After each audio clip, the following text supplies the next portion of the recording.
دریا کے کنارے میٹھے جامن کے درختوں پر ایک بندر رہتا تھا۔ ایک دفعہ ایک مگرمچھ پانی میں تیرتا ہوا بندر کے پاس آیا۔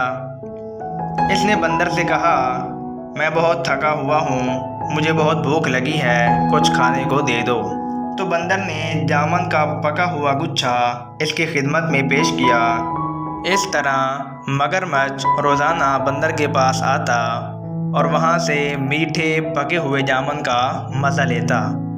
ایک دفعہ مگرمچھ جامن اپنی بیوی کے پاس لے گیا۔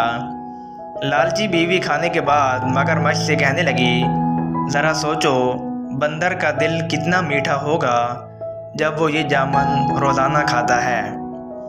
چنانچہ لالچی بیوی نے اپنے شوہر سے کہا کہ وہ بندر کو دوپہر کے کھانے پر بلا لے۔ اگلے ہی دن مگرمچھ بندر کے پاس پہنچا اور اس نے اس کو دعوت دی کہ وہ دوپہر کے کھانے پر ان کے ہاں آئے۔ بندر نے بخوبی خوشی خوشی دعوت قبول کر لی، لیکن اس نے کہا کہ میں تمہارے ساتھ نہیں آ سکتا کیونکہ میں تیراکی نہیں جانتا۔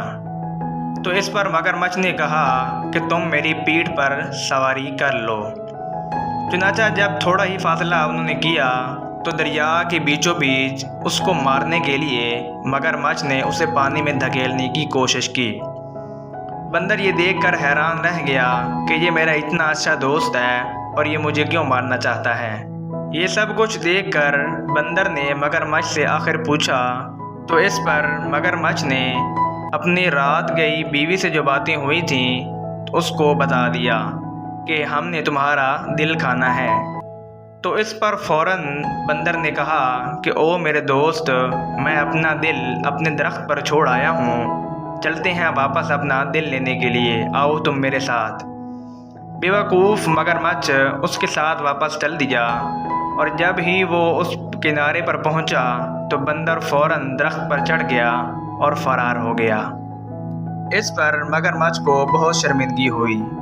نتیجہ، ہمیشہ اپنی کمپنی کا انتخاب سمجھداری سے کریں اور اپنے ہمیشہ ذہن کو موجودگی میں رکھیں۔